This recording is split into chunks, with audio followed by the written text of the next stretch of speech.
reciban todos un cordial saludo. En esta oportunidad vamos a desarrollar un tema sumamente importante y esperamos que sea de su agrado y que esté en el nivel y la calidad que de hecho ustedes vienen recibiendo a partir de esta plataforma Udiápolis. ¿Me ayudan, por favor, con la proyección de la presentación? Sí, doctora, un segundo, por favor. Claro que sí. Bueno, en este caso lo que vamos a hacer entonces es comenzar con la presentación. Unos minutos, por favor.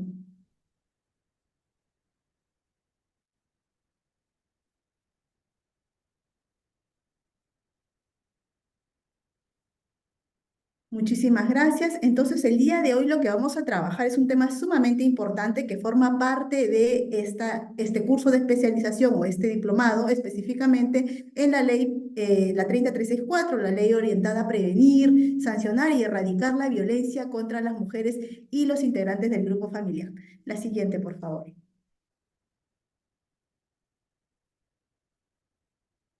Ahora, ¿qué vamos a tocar el día de hoy? Bueno, el día de hoy vamos a tocar lo referente a las políticas públicas frente a la violencia.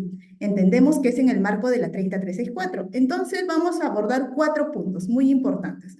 Uno, referente a lo que vienen a ser las medidas o materias abordadas desde América Latina en atención a esta situación, específicamente desde el Poder Ejecutivo y también del sistema de justicia, es decir, del Poder Judicial. De otro lado, vamos a abordar el tema de la Política Nacional de Igualdad de Género, que seguramente ustedes ya la conocen y que vamos a poder profundizar en algunos elementos. Así también sumamos a esta presentación la Política General de Gobierno, que es una política sumamente importante que va a marcar incluso las pautas y vamos a considerarlas como hojas de ruta cuando hablamos de políticas orientadas a la igualdad de género o también orientadas a la erradicación de la violencia, no solamente contra las mujeres, sino también contra los integrantes del grupo familiar. Por último, vamos a hacer un abordaje respecto a cómo se deben desarrollar políticas públicas con enfoque de género para prevenir, sancionar y erradicar la violencia, no solamente contra las mujeres, sino también contra otros grupos vulnerables. Ejemplo, la población LGBTIQ. Entonces, continuando con esta presentación, vamos a dar inicio al primer temario. La siguiente lámina, por favor. Ahora, a nivel de América Latina, ustedes saben que nosotros somos una región muy, digamos, rica en diferentes desarrollos, tanto normativos, desarrollo jurisprudencial, y lo interesante de abordar esta problemática o digamos, esta situación respecto a la violencia contra las mujeres e integrantes del grupo familiar es que tenemos que tomar conciencia de que este es un fenómeno complejo que requiere una atención articulada por parte no solamente de los diferentes ministerios que conforman un Estado, sino también los diferentes poderes de este. Por ejemplo, el Poder Judicial, el Poder Ejecutivo, el Poder Legislativo, que son poderes sumamente importantes que van a contribuir en cuanto trabajen de manera articulada a poder erradicar o disminuir las situaciones de violencia. Aquí le queremos presentar a modo muy sucinto, que de hecho ustedes van a poder abordar más adelante o más detalle en la bibliografía, una pequeña presentación de cómo va el tema de violencia a nivel de la región.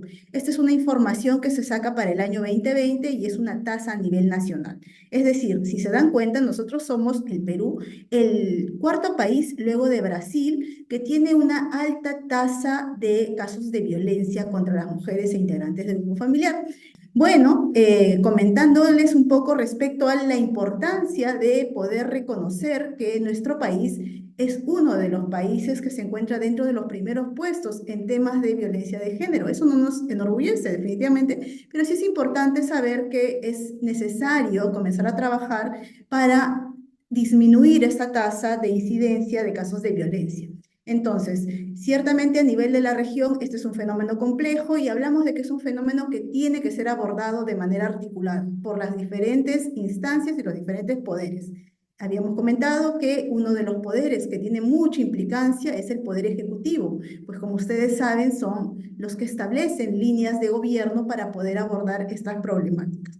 Otro poder importante con el que debemos también considerar el abordaje de esta situación es el poder, por ejemplo, judicial, que trabaja en lo que viene a ser la etapa de sanción cuando se ha producido ciertamente las situaciones de violencia, pero también viene trabajando en la etapa de prevención, también de manera articulada con el Poder Legislativo y el Ejecutivo.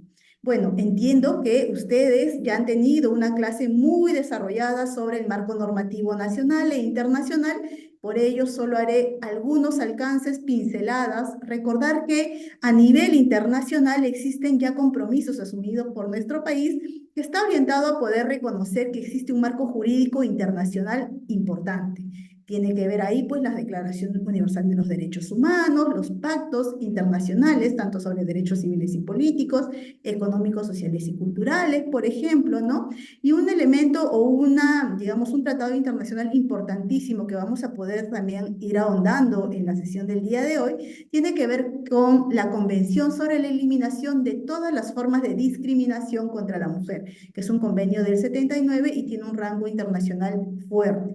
Asimismo, recordemos que hay también declaraciones que están orientadas más que nada a proteger, digamos, a la población que se encuentra en situación especial por un tema quizás de conflicto armado o emergencia, como es esta Declaración de Protección de Mujeres y Niños en estos estados de emergencia, o también la Declaración sobre la Eliminación de la Violencia contra la Mujer. Así tenemos diferentes elementos también a considerar y creo que aquí lo que vamos a relevar es la Convención Interamericana para prevenir, sancionar y erradicar la violencia contra la mujer, más conocida como la Convención Belén do Pará, que este año cumple 30 años de su creación. Entonces, una de las cosas que nosotras y nosotros vamos a tener que ir recordando es que hay un marco jurídico internacional importante que también ha venido acompañado de una serie de documentos, digamos, de carácter ciertamente declarativos, pero no por ello menos importante. Y hablamos también de, digamos, las recomendaciones generales, la 19, la recomendación general número 30 y la recomendación general número 35, que han sido emitidas por el Comité para la Eliminación de la Discriminación contra la Mujer y que lo que vienen a trabajar es una serie de elementos, alcances y criterios que nos van a ayudar incluso a nosotras y a nosotros para poder establecer políticas públicas o también analizar aquellas ya existentes en materia de erradicación de la violencia de género o violencia en el marco de la 30364. En ese sentido, sin ahondar también o tratando de superar un poco también, digamos, los diferentes espacios, pensémoslo de esta manera. A nivel internacional, si bien existe un marco jurídico internacional propiamente dicho, también se han producido espacios en donde digamos, se han juntado los países, los representantes de los países y han establecido compromisos que se conocen a nivel jurídico, por ejemplo, como soft law, ¿no? Que tiene que ver, por ejemplo, con esta celebrada en el 95, que es en la Conferencia Mundial sobre la Mujer y que tiene como un correlato la declaración conocida como la Declaración de Beijing, que establece y reconoce la necesidad de trabajar en materia de la erradicación de la violencia, ¿no? Entiende también que este es un fenómeno que necesita ser abordado de manera articulada nuevamente y recuerda la necesidad de incorporar el enfoque de género en todas las instituciones públicas y también privadas para poder trabajar de manera, digamos, coherente, buscando garantizar el derecho a vivir una vida libre de violencia, por ejemplo, que es un derecho reconocido a nivel internacional de las mujeres en su diversidad. Entonces, esos son, digamos, vamos a pensarlo de esta manera, un marco jurídico internacional importante que va a ser como ese paraguas que va a proteger esta serie de regulación interna que vamos a ir viendo, que de hecho ustedes también lo han ido trabajando, me imagino, por eso vamos a pasar de manera muy rápida en esos temas. Sí quisiera solo hacer un hincapié respecto a la Declaración sobre la Eliminación de la Violencia contra la Mujer, que es establecida en 1993 y que comienza a reconocer la existencia de relaciones de desigualdad, relaciones de poder, en las que se establece una situación de subordinación de las mujeres frente o respecto al hombre. Pero esto tiene un trasfondo, digamos, reconozcámoslo también de esta manera, tiene un trasfondo social y cultural que es importante también que los estados reconozcan. ¿Qué significa eso? Que a veces bajo las figuras de, entre comillas, tradiciones, lo que se esconde en verdad son desigualdades, que si no se abordan o no, si no se les da, digámoslo de esta manera, el enfoque necesario, estas desigualdades se perpetúan y al perpetuarse son nocivas no solamente para las mujeres en sus diferentes ciclos de vida, sino también para la sociedad en general. Nosotros somos un país que cree en un sistema jurídico y en atención a ello apostamos por comprometernos y garantizar que nuestra población y nuestra sociedad ejerza sus derechos en plenitud. Y eso implica trabajar por la erradicación de la violencia contra las mujeres. Y no hablamos solo de un tipo de mujer. Las declaraciones ya nos hablaban de una diversidad de mujeres. Nos hablaban de las mujeres que tienen, por ejemplo, necesidades especiales, las mujeres con alguna situación o habilidad especial, las mujeres, por ejemplo, afroperuanas o las mujeres indígenas y nativas. ¿Considerarán ustedes que no tienen las mismas necesidades ni las mismas exigencias al momento de requerir, por ejemplo, un servicio? Eso es algo que vamos a ir viendo cuando hablamos de las políticas. Entonces, no perdamos de vista estos elementos tan importantes que establece el marco jurídico internacional, que está vinculado al tema de reconocer que la existencia de una relación de poder, una relación de subordinación, que es histórica y cultural y que tiene como correlato la desigualdad. Por ello es que el marco jurídico internacional lo que busca es que los estados se comprometan y realicen actividades, acciones concretas que permitan reducir esa brecha, que permitan, digamos, superar esa desigualdad a través de diferentes medidas. Una de ellas es, por ejemplo, las medidas normativas. Y ahora vamos a ir viendo, les dejo incluso la lámina para que ustedes puedan ir viendo cómo es que a nivel de la región en América Latina se han desarrollado marcos jurídicos propios de cada país que están en la lógica de recoger este importante avance a nivel internacional. Y hablamos, por ejemplo, en Chile, nuestro país vecino, la ley, por ejemplo, la 21675, que estatuye o establece lo que se conoce como las medidas de protección para prevenir, sancionar y erradicar la violencia contra las mujeres en razón de su género. Brasil no se queda atrás, también establece una normativa en esa línea, lo mismo Colombia, Bolivia, Argentina, Paraguay y Uruguay. Y de hecho estas normas, si ustedes se dan cuenta, tienen en común, o hemos seleccionado aquellas que tienen en común, el tema de trabajar por establecer que es necesario garantizar el derecho a una vida digna, el derecho a vivir una vida libre de violencia, pero también generar espacios para prevenir, sancionar y erradicar la violencia contra las mujeres en sus diferentes ciclos de vida. Es decir, contra las mujeres de las diferentes edades, las mujeres en su diversidad en general. En ese sentido, y aquí de hecho nos falta, habría que colocarlo, la ley, la 30364, que es una norma, digamos, que también está en la lógica de poder seguir, digamos, esta corriente que viene de América Latina respecto al trabajo frente a la violencia y el trabajo, digámoslo, como del día a día para erradicar este tipo de situaciones. Lo interesante de este cuadro que ustedes pueden ir observando es que las medidas legislativas adoptadas en esta materia vienen desde el 2010, el 2019 y continúan incluso hasta la actualidad. Por ejemplo, la última actualización que tuvo Brasil es del 2023 y ustedes pueden acceder también a estas normas en la bibliografía, ¿sí? Ahora, hablábamos de la importancia no solamente del, digamos, a nivel legislativo, que es el crear una norma orientada a la erradicación, la sanción y también la recuperación en casos de violencia contra las mujeres integrantes del grupo familiar, sino también hay que recordar que existen medidas adoptadas a nivel de los poderes judiciales, que es uno de los importantes poderes que tienen los estados. Y en ese sentido, nosotras también hemos podido ir recabando qué han venido haciendo los poderes judiciales de los países vecinos, ¿no? Por ejemplo, Chile cuenta con una Secretaría Técnica de Igualdad de Género y No Discriminación. Brasil cuenta con un comité de género que es del 2015. Colombia con una Comisión Nacional de Género en la rama judicial. Bolivia con un observatorio de justicia y género. Argentina tiene una oficina de la mujer que pertenece a la Corte Suprema de Justicia Nacional. Paraguay cuenta con una secretaría, mientras que Uruguay tiene una oficina de la mujer de la Corte Suprema de Justicia de la Nación.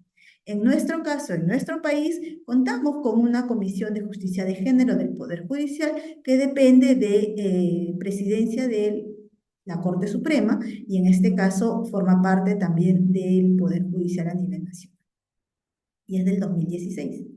Ahora, decíamos que una de las cosas entonces que tenemos como que recordar, ¿no? Existe un paraguas internacional que establece a través de convenciones, a través de acuerdos o tratados internacionales, la necesidad de trabajar en materia de violencia contra las mujeres e integrantes del grupo familiar, o también entendida como violencia de género.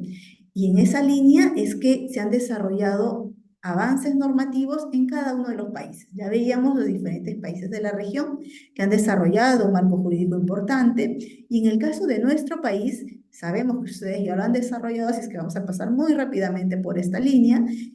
Tenemos que reconocer que nuestro país también ha estado desarrollando un marco jurídico importante, ¿no? La norma emblemática, la 30364, la ley para prevenir, sancionar y erradicar la violencia contra las mujeres. Es una norma que nace incluso en un contexto, en un momento importante, el 23 de noviembre. Recuerden ustedes que el 25 de noviembre es el Día Internacional contra la Violencia hacia la Mujer, y por eso creo que se eligió esa fecha para poder, digamos, presentar esta norma. Esta norma, ¿por qué es importante? Es importante porque identifica que es necesario el trabajo, digamos, con las diferentes instituciones, las diferentes entidades del Estado, orientadas a poder trabajar para prevenir, como lo dice su denominación, erradicar, sancionar la violencia contra las mujeres e integrantes del grupo familiar. Un tip que les queremos dejar a ustedes es, cuando nosotros hablamos de la 30364, ¿solo protege a las mujeres? Hay que decir que no.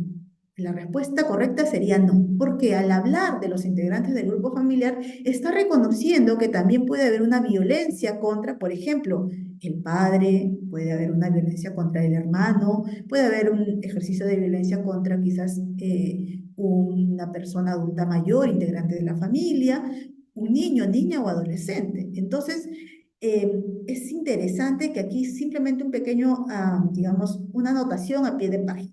Antes de la 30364 lo que teníamos era la ley 26260, como ustedes recordarán, y la 26260 lo que planteaba era, la norma se llamaba así, Ley contra la Violencia Familiar. Cuando hablábamos de la violencia familiar, muchas veces lo que sucedía es que se invisibilizaba a los sujetos que estaban protegidos por la ley.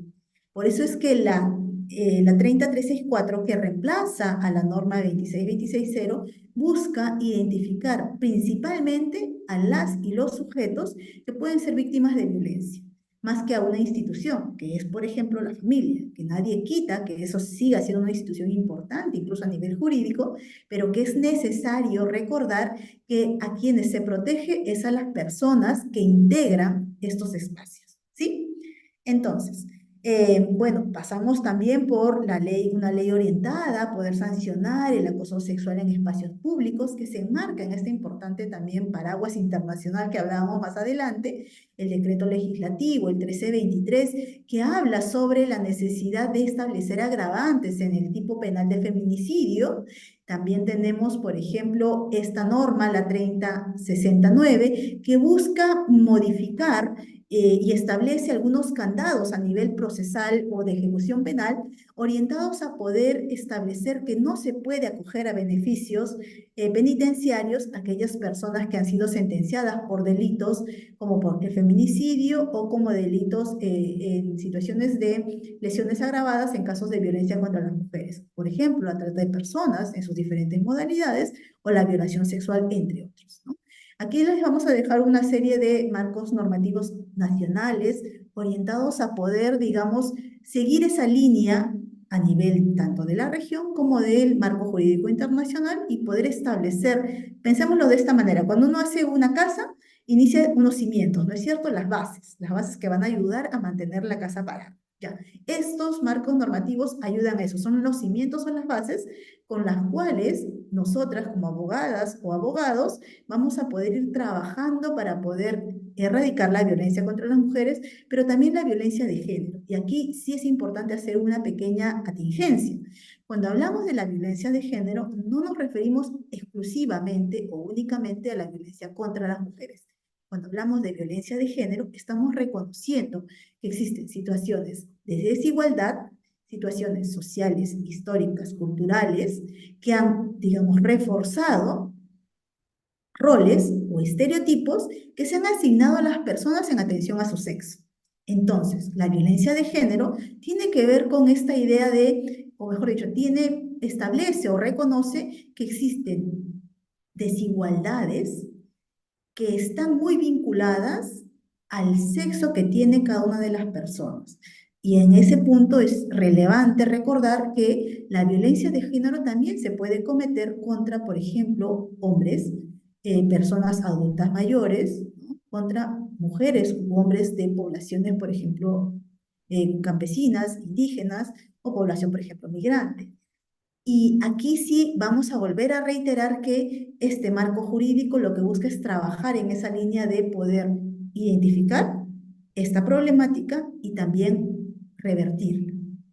Y en ese sentido sí es importante recordar la ley que establece el Sistema Nacional de Justicia de Protección y Sanción, o también la normativa vinculada a lo que es el SNEJ. No sé si ustedes han escuchado del SNEJ, que es el Sistema Nacional Especializado en temas de violencia, y que lo que busca de alguna u otra manera es reconocer que necesitamos trabajar de manera no solamente articulada, sino que tenemos que responder a las necesidades específicas de cada una de las poblaciones para garantizar una adecuada atención y protección cuando son víctimas de violencia, ¿sí? Ahora, ya terminamos el marco jurídico nacional, le hemos dado una pincelada veloz porque sabemos que ustedes ya lo han desarrollado, y simplemente queremos dejar un poco esta lámina, con esta lámina hemos querido compartir un poco la idea o, digamos, recordar que también los poderes judiciales a nivel de la región vienen trabajando de manera articulada. ¿A qué nos referimos? Existe una cumbre judicial iberoamericana que estableció como uno de sus, digamos, pilares y una de sus comisiones importantes de trabajo la Comisión de Género y Acceso a la Justicia, que de alguna u otra manera busca establecer precedentes importantes en materia de incorporación del enfoque de género y garantizar el acceso a la justicia a todas las poblaciones, especialmente a las poblaciones que están en situación de vulnerabilidad.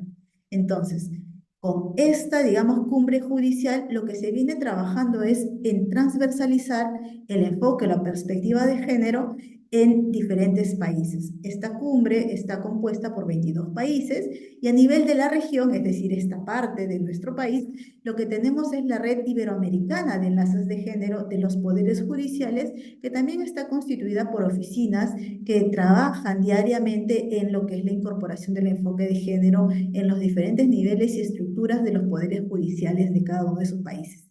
Entonces, es interesante ver estos avances porque esto no existía hace, por ejemplo, en la década de los 80. Miren ustedes el avance tan importante que hemos logrado, no solamente como país, sino también a nivel de la región, de poder articular sobre algunas temáticas que son relevantes e importantes. Ahora, vamos a entrar ahora sí a un tema que también nos va a apasionar el día de hoy y que de hecho voy a dejar la posta con Andrea Casareto, una colega extraordinaria, fantástica, que yo sé que va a poder también poder explayarse más sobre este punto que son las políticas generales de gobierno. Adelante, Andrea. Muchas gracias, Felicita, y buenas noches con todas las personas que nos acompañan el día de hoy. Gracias también, Odiápolis, por hacer posible este espacio. Vamos a hablar, ya Felicita ha hecho una excelente introducción sobre el marco normativo internacional y las siguientes secciones que vienen son las vinculadas a las políticas generales de gobierno y a las políticas nacionales. Vamos a ver cómo se han abordado las temáticas vinculadas con la violencia de género en esos instrumentos. Me parece importante que podamos comenzar con un breve recordaris y aterrizar los conceptos claves para poder recordar, por ejemplo, de qué estamos hablando cuando hablamos de una política de Estado, ¿no? Como recordarán, la política de Estado son estos lineamientos específicos que van a guiar la conducción de las prioridades nacionales en beneficio del bienestar de la ciudadanía en general, ¿no? Y que obviamente apuntan a un abordaje a largo plazo. Estas, como recordaremos, se encuentran contenidas en el Acuerdo Nacional. Luego veremos también, obviamente, la importancia de este instrumento en particular. Las políticas generales de gobierno son aquellos instrumentos que van a guiar la conducción de la presidencia en el periodo que le corresponde y que lo que hacen es priorizar dentro de estos lineamientos generales de Estado cuáles son las temáticas de prioritaria atención en el marco del plazo en el que se va a desarrollar su gestión, ¿no? Vamos a ver también un recorrido de las últimas políticas generales para ver si es que han habido algún tipo de evoluciones, involuciones, los abordajes y si es que siguen vigentes algunas problemáticas vinculadas a la materia. Y las políticas nacionales son los instrumentos por los cuales vamos también a ejercer una dinámica de priorización y van a determinar objetivos y actividades específicas para el abordaje de un problema público, ¿no? Entonces, con esta breve introducción, entramos a conocer las políticas generales de gobierno. Y muchas gracias, Feli. Esta línea de tiempo nos ayuda a recordar cuáles son algunos de los hitos significativos en materia de violencia y abordaje a nivel de políticas. Tenemos, por supuesto, la creación del PROMUDE, ¿no? Que se convierte en el tiempo en el MIMDES y hoy es el MIM, el Ministerio de la Mujer y Poblaciones Vulnerables, que nace justamente en atención a las obligaciones internacionales del Estado y que tiene por finalidad ir generando espacios de equidad, ejercicio de derechos en igualdad y reducción de brechas de desigualdad, en el cual hombres y mujeres podamos situarnos en una situación de ejercicio de derechos en igualdad. Luego tenemos un importante hito que es la aprobación del Acuerdo Nacional en el 2002. Este acuerdo, como recordarán, es un espacio de consenso que se construye mediante la convocatoria, coordinación, debate y consenso de diversos actores políticos, de diversos partidos políticos incluso, para poder definir lineamientos de políticas que puedan ser mantenidos en el tiempo, pensando justamente en esta proyección a futuro. Lo importante de esta política a resaltar es que estableció una política, un eje de política, la número 11, que por un lado señala que es intención del Estado el poder luchar contra todo tipo de discriminación y por el otro hace una mención expresa la importancia de promover la participación de las mujeres en el espacio social, en las políticas y también en el acceso al empleo y a recursos productivos.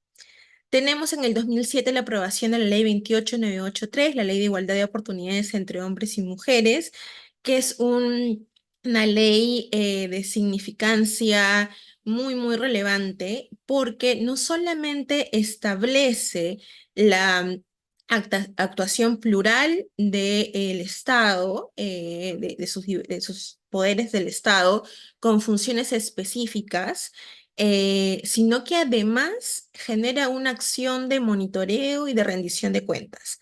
La ley 28983 reconoce que es necesaria la intervención del Estado para alcanzar una situación de ejercicio igualitario de derechos y reducción de brechas de desigualdad. Señala, como les decía, funciones específicas a los poderes del Estado para poder atender esta obligación y además señala que la presidencia del Consejo de Ministros tiene que rendir cuentas de las acciones de implementación que realiza todos los años en el marco del Día Internacional de las Mujeres, el 8 de marzo de la mujer, ante el Pleno del Congreso y así dar cuenta de las acciones que ha venido implementando.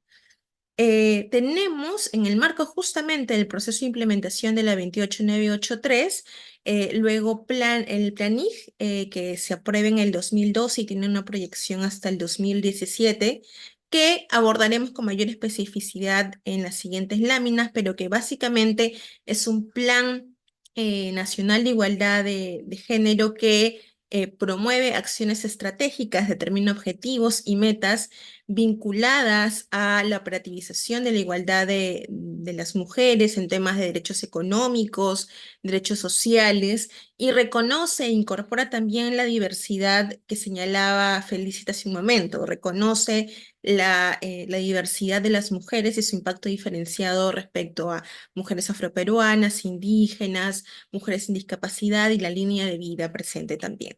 La ley 30364, que no me voy a explayar mucho en eso porque amerita, de hecho, es quien nos reúne en este espacio y también Felicita lo explicó muy bien. Solamente me gustaría señalar que esta ley establece no solamente medidas importantes para la atención, sino que incorpora también términos respecto de las sanciones, de la persecución, inclusive, ¿no? De estos actos punibles, que de alguna manera lo que hace es fortalecer el compromiso del Estado en esta acción de sanción efectiva y también introduce este ánimo de reeducación, ¿no? Para las personas agresoras. El Plan Nacional contra la Violencia de Género, aprobado en el 2016, cuya vigencia estuvo presente hasta el 2021, que también abordaremos a futuro, pero que tuvo un significativo proceso de implementación porque demandó una acción articulada de diversas entidades, la articulación del Sistema Nacional de Justicia, eh, y estableció medidas que luego fueron atendidas y priorizadas justamente con la aprobación de la Política Nacional de Igualdad de Género en el 2019, que también abordaremos con mayor detenimiento en las láminas siguientes. En atención a las políticas generales de gobierno, que son las que abordaremos en esta sección en específico, hemos elegido 3 de ellas para poder conocer cuál ha sido el abordaje específico que han tenido y cuál es el nivel también de operativización que perseguían en ese entonces las principales autoridades que las aprobaron. Siguiente, por favor. Sí, Andrea, antes de pasar solo una cosita, se acopla un poquito tu audio, quizás sea porque está muy pegado a la ropa, por si acaso. Ok, Sí, a ver, ¿se escucha mejor ahora? sí, mejor. Perfecto.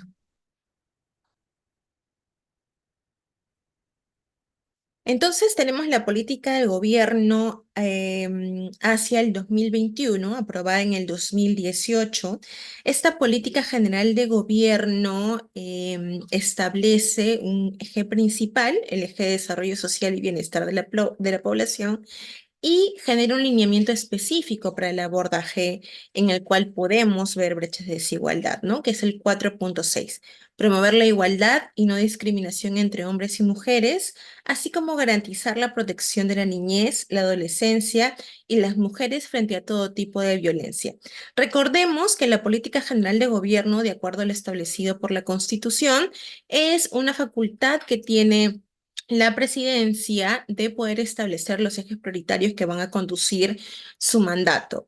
El propio artículo 130 de la Constitución establece que dentro de los 30 días de entrar en funciones debe ser presentada la política general de gobierno y como vemos particularmente en esta política aprobada en el 2018, vemos que hay una alusión particular a la promoción de la igualdad y la no discriminación entre hombres y mujeres, pero hay una alusión, digamos, mucho más general sobre el hacer frente a todo tipo de violencia, ¿no?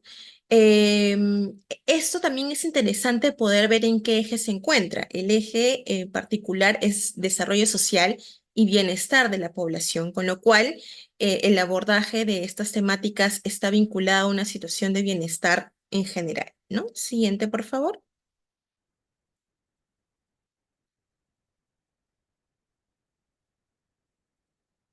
La Política General de Gobierno 2021 y 2026 establece dentro de su eje 6 fortalecimiento del sistema democrático, seguridad ciudadana y lucha contra la corrupción, narcotráfico y terrorismo, 2 lineamientos vinculados al abordaje de la violencia. El primero de ellos es el 6.1.4, que persigue, digamos, trata de garantizar el funcionamiento interoperatividad del Sistema Nacional Especializado de Justicia. Es súper específico, si se dan cuenta, efectivamente lo que hace es relevar la importancia del sistema nacional, lo que le puede dotar de mayor fuerza en las acciones de implementación y los resultados que persigue. El 6.1.7 lo que hace es visibilizar la importancia de impulsar una acción multisectorial permanente para garantizar tanto las acciones de prevención como la atención y, muy importante, recuperación y acceso a la justicia de las mujeres integrantes del grupo familiar, ¿no? Y hace, por supuesto, también una importante alusión a el abordaje de las niñas, niños y adolescentes víctimas de violencia sexual. Como podemos ver, en ambos espacios su abordaje es bastante particular y en ambos también lo que hace es apuntar por una acción multisectorial, articulada, que vaya más allá de lo enunciativo y que inclusive hace mención específica sobre la importancia del proceso de recuperación. Siguiente, por favor. Además del eje de violencia, esta política general de gobierno integra también otros ejes elementos importantes. Por ejemplo, en su eje número 2.5.4, comparte la importancia de promover la autonomía económica femenina y el acceso a recursos productivos, económicos y financieros. Como recordemos, también hay una vinculación significativa respecto de lo que significan las violencias patrimoniales y económicas en la actualidad, ¿no? El 6.1.3, la priorización de la participación efectiva de mujeres en su diversidad en la toma de decisiones y espacios públicos que hacen posible justamente este rol tanto en la generación de modificaciones normativas, de propuestas normativas y de toma de decisiones en espacios en los que exista esta posibilidad de toma de decisiones. Y el 6.1.6, que tiene que ver con la transversalización del enfoque intercultural, de género, intergeneracional, la perspectiva de discapacidad y la gestión pública para la garantía del ejercicio de derechos en toda la población y en particular de las mujeres, que refuerza aquello que señalábamos sobre la importancia del entendimiento de las mujeres como diversas y la atención de sus necesidades diferenciadas. Siguiente, por favor.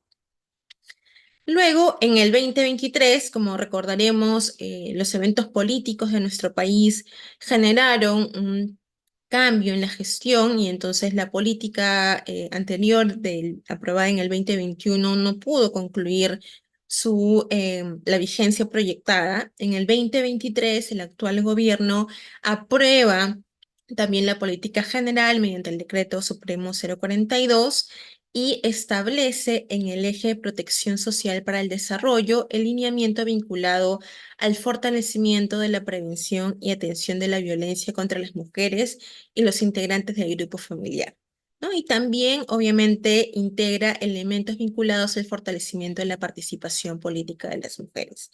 Como vemos, esta alusión, tanto a nivel de lineamiento como en el eje, es mucho más puntual. Es una alusión mucho más declarativa, no hace como en la anterior política de gobierno, no hace mención a un instrumento específico de repente que podría fortalecer ese trabajo, pero sigue integrándolo también dentro de los ejes prioritarios de la conducción del país. Un elemento también a destacar es que lo integra dentro del eje de protección social para el desarrollo, que en la anterior política teníamos el abordaje de la violencia dentro de la construcción de ciudadanía. Obviamente porque existe un entendimiento amplio de que la violencia contra las mujeres es en realidad un problema público, un problema ciudadano de impacto social que tiene repercusión en la vida de la ciudadanía en general, ¿no? Siguiente, por favor.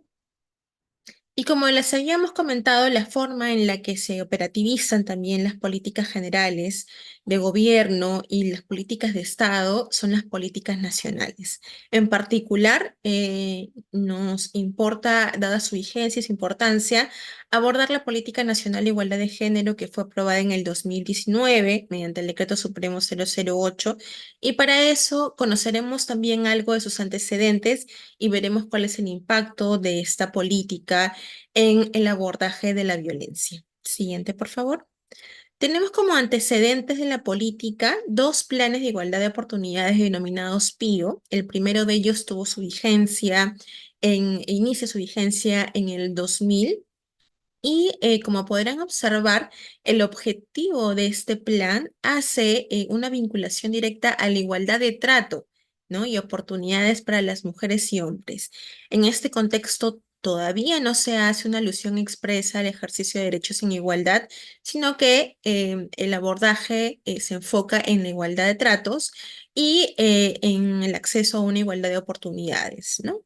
Dentro de los objetivos estratégicos tenemos el objetivo estratégico número 3, el lineamiento número 3, que tiene que ver justamente con la igualdad de oportunidades de hombres y mujeres en el espacio social y que este puede estar envuelto en una cultura de paz y prevención de la violencia, y para eso estableció los siguientes lineamientos: promover estudios e investigación sobre la violencia, tomar conciencia de la violencia, mejora de servicios de atención a las víctimas, adecuar el currículo en materia de paz, igualdad, tolerancia y respeto. Estos objetivos estratégicos, a su vez, estuvieron vinculados con acciones puntuales para poder determinar, digamos, un plan de ejecución significativo. Siguiente, por favor. Podemos ver, por ejemplo, que se establecieron, de hecho, metas y acciones estratégicas para el cumplimiento de las mismas. El segundo PIO es el aprobado en el 2005, el Decreto Supremo 009-2005, MIMDES, y establece 5 lineamientos vinculados también, obviamente, a la reducción de brechas de desigualdad.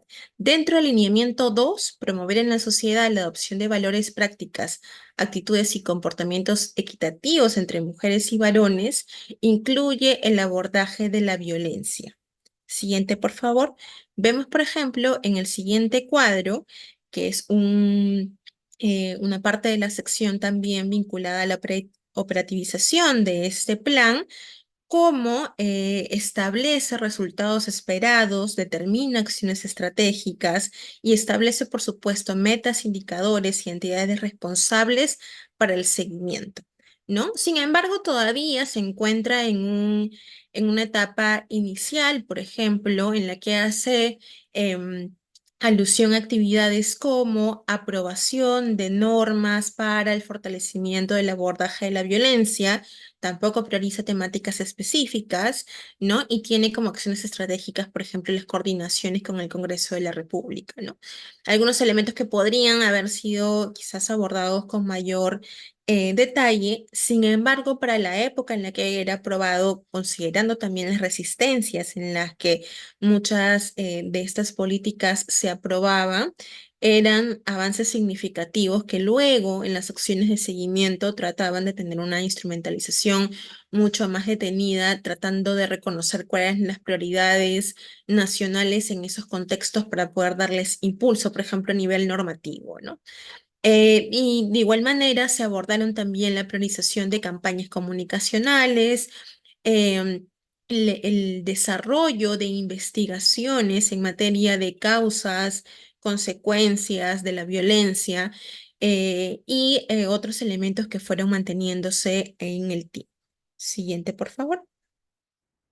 Luego de los PIOs tenemos al Plan Nacional de Igualdad de Oportunidades. Perdón, ese es el Plan Nacional de Igualdad de Género, ese es el PLANIG, por ahí nos equivocamos en la denominación, y esto fue aprobado en el 2012 mediante el Decreto Supremo 004-2012.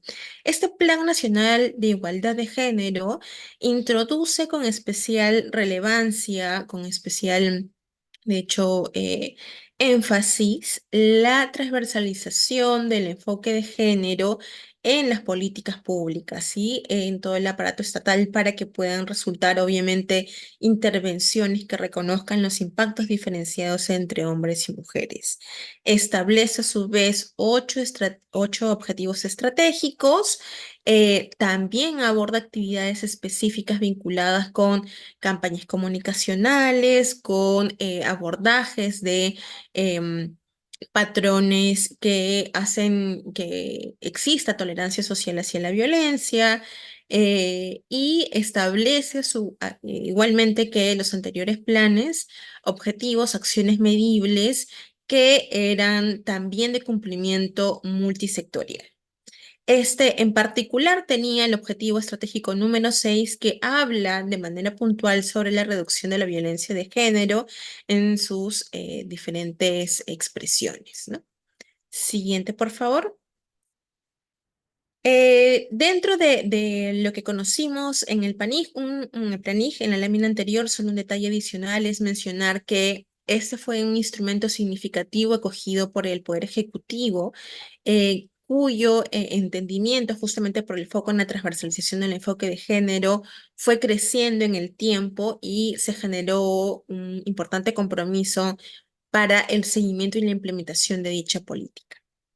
Otra política significativa fue el Plan Nacional contra la Violencia de Género, vigente hasta el 2021, aprobada por Decreto Supremo 008/2016, que establece como un plan nacional una estrategia multisectorial también para un abordaje, de hecho, em, pleno, un abordaje multisectorial. Vemos en los cuadros justamente las acciones estratégicas, vemos cómo dentro de las entidades responsables hay acciones conjuntas que apuntan a poder fortalecer el sistema de atención, principalmente en materia de violencia, y que señalan también actividades de prevención para poder abordar la temática a nivel social, ¿no? Se habla también del fortalecimiento del sistema de justicia, también estuvo acompañado, por ejemplo, sucedido, mejor dicho, del plan de acción conjunta que estableció también unas acciones estratégicas guiadas y monitoreadas detenidamente, que logró de alguna manera visibilizar la importancia de la asignación presupuestal para algunas acciones estratégicas y que marcó una estrategia de seguimiento detenida a los sectores involucrados. Se generaron acciones de reporte cada 6 meses, informes anuales, siempre por supuesto con algunos inconvenientes para el acceso a la información, porque se comenzó a relevar, se comenzó a visibilizar, por ejemplo, la importancia de la generación de data estadística, de la generación del fortalecimiento de sistemas administrativos y demás acciones que pudieran facilitar las acciones tanto de implementación como de seguimiento. Siguiente, por favor. Y llegamos a la Política Nacional de Igualdad de Género, aprobada en el 2019. Y la Política Nacional de Igualdad de Género es una política de especial significancia porque por primera vez no se hace solamente una mirada a los efectos de la violencia, sino que se busca también, se explora también sus causas estructurales. A partir de ese ejercicio de la identificación tanto de sus causas como de sus efectos, se hace una determinación del problema público al que hay que atender. Señalando que es la discriminación estructural hacia las mujeres. Mediante este instrumento público, que además está basado en evidencia, se hace una reconfirmación de la vigencia de las brechas de desigualdad que todavía siguen afrontando las mujeres, aún en el 2019, ¿no? En donde muchas veces creíamos que ya la cancha estaba equilibrada, pues todavía existían grandes brechas, como por ejemplo la brecha salarial, todavía el índice de tolerancia social hacia la violencia hacia las mujeres era significativo, y existían elementos claves a poder abordar para finalmente que las mujeres y hombres podamos gozar de una vida libre de violencia y de discriminación. Un elemento importante, de hecho, es que la identificación como problema público de la discriminación estructural hace justamente esta reflexión sobre cómo esta discriminación es soportada, alimentada, mantenida en el tiempo por la sociedad, pero también inclusive por algunas intervenciones del Estado, ¿no? Que obviamente generan vulnerabilidades múltiples a las mujeres en su diversidad. Siguiente, por favor. La Política Nacional de Igualdad de Género establece 6 objetivos prioritarios. Eso es un poco lo que les contaba, ¿no? Tenemos las causas, los efectos de la discriminación y el abordaje del problema público, ¿no? Que es finalmente el eje central mediante el cual se van a establecer objetivos prioritarios, lineamientos, y un elemento significativo también es que la política contempla servicios públicos, ¿no? Es una política que no se queda solamente en acciones, digamos, a cargo de una entidad en particular, una acción de seguimiento, sino que se van a traducir en servicios que a su vez van a repercutir de manera directa o indirecta en el bienestar de la ciudadanía. Siguiente, por favor. La PENIG establece 6 objetivos prioritarios, siendo el objetivo número 1 el vinculado a la reducción de la violencia hacia las mujeres, el cual a su vez tiene 2 lineamientos, uno vinculado con la atención y el segundo vinculado con las acciones de prevención. Siguiente.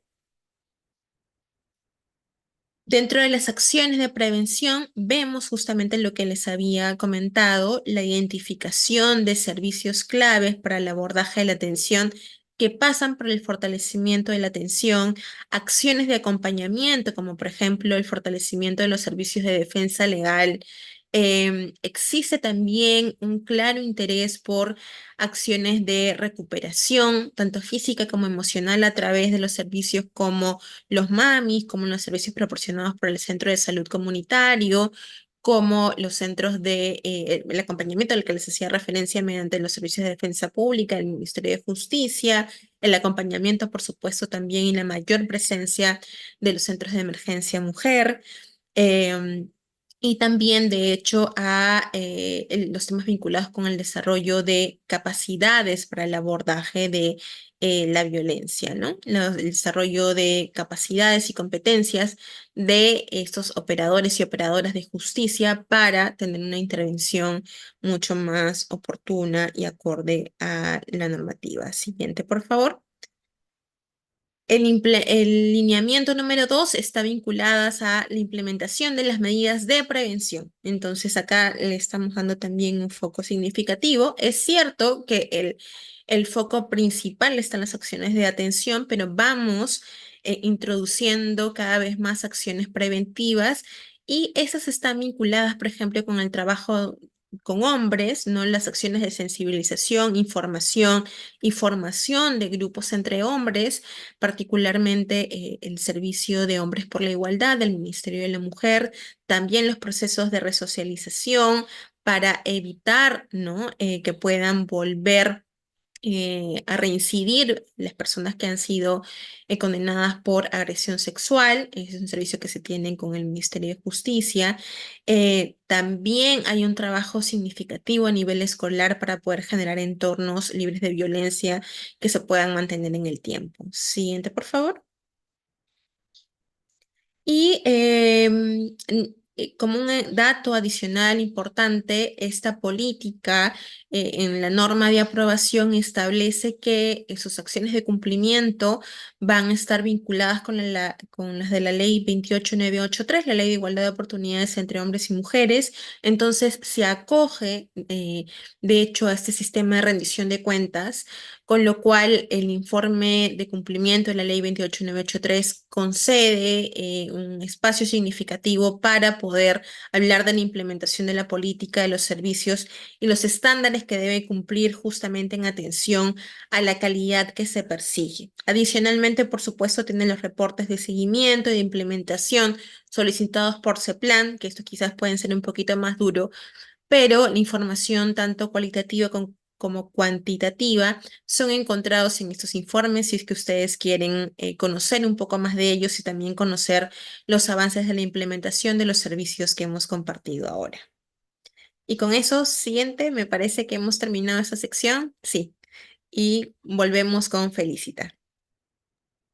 Bueno, muchísimas gracias, Andrea. Ha sido un, digamos, un tránsito bastante interesante respecto a cómo es que se viene o cómo es que se ha creado la Política Nacional de Igualdad de Género, estos importantes antecedentes, que recuérdenlo porque ahora vamos a entrar a ver cómo se desarrollan las políticas públicas con enfoque de género para prevenir, sancionar y también erradicar todas las formas de violencia contra las mujeres en su diversidad y también la población LGBTIQ.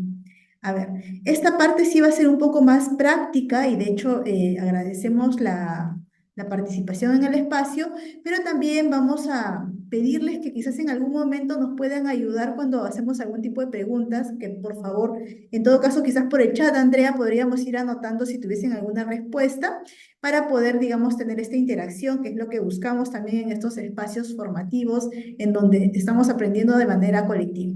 Bueno, recordemos entonces ideas fuerzas. Simplemente las políticas públicas buscan identificar una problemática, ¿no es cierto? Las políticas públicas entonces pueden constituir una herramienta importante para poder dar cuenta de aquella problemática que posiblemente aqueje a una población o a un grupo mucho más variado. En este caso vamos a comenzar con la importancia de una política pública con enfoque de género. Entonces, ya veíamos que, por ejemplo, la Política Nacional de Igualdad de Género, su nombre lo dice, es muy posible que tenga el enfoque de género. Vamos a ver más adelante si en efecto podemos coincidir también con ello o quizás tengamos algún elemento a reforzar.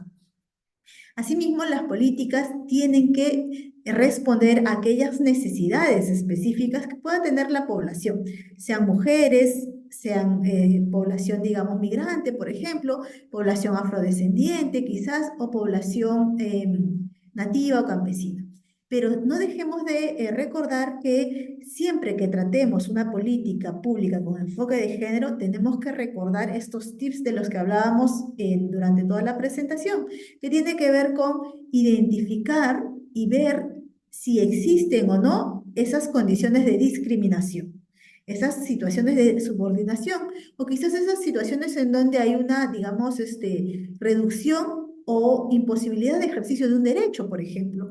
Ello nos va a dar como que el contexto para poder nosotros cuestionarnos si es relevante trabajar una política nacional o quizás con una medida diferente se pueda superar esta problemática. Entonces, nuevamente, el enfoque de género que viene a ser entonces en este espacio, el enfoque de género pensémoslo como los lentes, por ejemplo, ¿no? Estos lentes que uno se pone, ¿para qué? Para poder agudizar el análisis, para poder identificar aquellas situaciones que aparentan posiblemente de una situación de diferencia, pero que en el fondo lo que buscan es disfrazar una condición o una situación de desigualdad.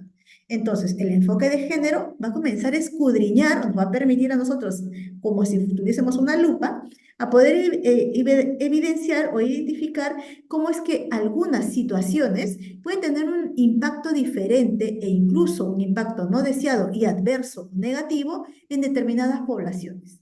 Ejemplo, cuando nosotros queremos trabajar el tema de calidad al momento de espacios laborales, por ejemplo. Una de las cosas que a veces no vemos o se invisibiliza es la importancia del trabajo doméstico no remunerado. ¿Por qué sería importante relevar esto, por ejemplo, en una política pública? Porque lo que no estamos reconociendo es que hay personas, por ejemplo, generalmente mujeres, que realizan actividades de cuidado y estas no son reconocidas. Y cuando esas mujeres se quieren incorporar al espacio laboral, muchas veces lo hacen, por decirlo así, con una desventaja. ¿Por qué? Porque además de desarrollar una actividad laboral que posiblemente sea de 8 horas, ellas tienen que desarrollar actividades al interior de su hogar, que puede ser una actividad de cuidado, puede ser una actividad, digamos, también elaboración de alimentos, entre otros, que tiene o que se engloba de lo cómo o se conoce como trabajo doméstico no remunerado. Esa misma situación no siempre se le exige, por ejemplo, a los hombres, a los que generalmente los asociamos con que tienen una libertad de poder realizar trabajos corridos de 8 horas porque al parecer no tienen el peso social del trabajo doméstico al interior de sus hogares. Entonces, el enfoque de género nos permite decir, entonces, cuando nosotros queramos trabajar una política pública con enfoque de género, tenemos que comenzar a darnos cuenta de esas situaciones que parecen normales, pero que en verdad entrañan una desigualdad, ¿sí?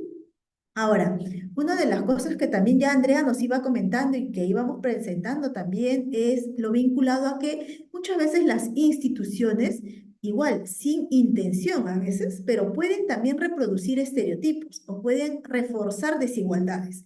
Por eso es que una política pública siempre tiene que tener un enfoque de género, pero también los otros enfoques que hablábamos, el enfoque de interseccionalidad, el enfoque de derechos humanos, ¿no? Y que contribuyan, que en suma puedan ayudar a repotenciar la política, que en suma puedan ayudar a dar una respuesta mucho más efectiva, mucho más práctica y que permita ser aterrizable en la realidad y que definitivamente cambie sociedades. Ese es, digamos, uno de los mensajes que nosotros queremos trabajar cuando hablamos de políticas públicas respecto a que pensémoslo como una especie de el tiro al blanco. Una política pública exitosa no es necesariamente aquella que me solucione el problema al 100%. Posiblemente tengamos que trabajar en muchas políticas públicas continuas, así como vimos en los planes, ¿no? Planes nacionales que se iban, digamos, haciendo de manera secuencial. Lo interesante de trabajar de esa manera también a nivel de las políticas es que vamos a llegar a un punto en donde las desigualdades sean menores y podamos ya nosotros decir y nosotras decir que estamos superando las situaciones de violencia o las situaciones de discriminación. Entonces, cuando hablamos de una política pública con enfoque de género, recordemos que hay que identificar el problema que se desea abordar. Hay un problema que estamos señalando que tiene o requiere una respuesta inmediata. Ejemplo, la violencia contra las mujeres integrantes del grupo familiar. ¿Eso es un problema que requiere una respuesta? Efectivamente, claro que sí. ¿Por qué? Porque el marco jurídico internacional con el cual nos hemos comprometido como estados nos obliga o nos compele a dar respuesta.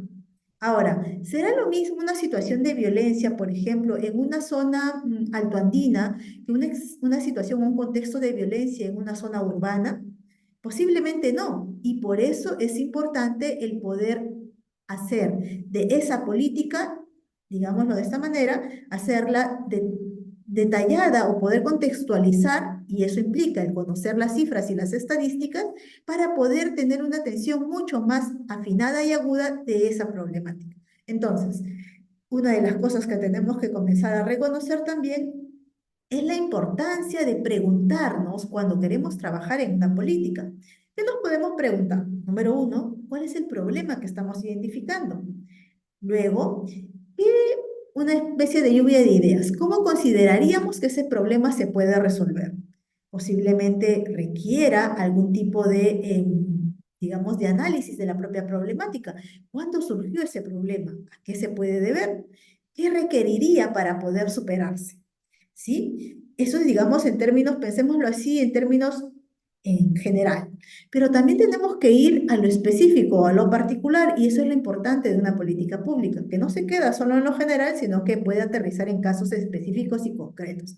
Y para ello sí es importante preguntarnos respecto a qué personas están siendo, por ejemplo, más afectadas en esa problemática, qué impacto diferenciado puede existir entre estas personas y de alguna u otra manera también ahí reconocer que existe no una homogeneidad, sino una pluralidad de sujetos y sujetas que requieran seguramente un abordaje de esta problemática de manera muy específica.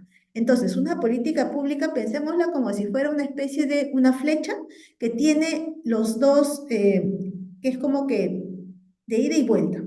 Pensémoslo sino como una especie de, digámoslo de esta manera, una especie de boomerang, ¿ya?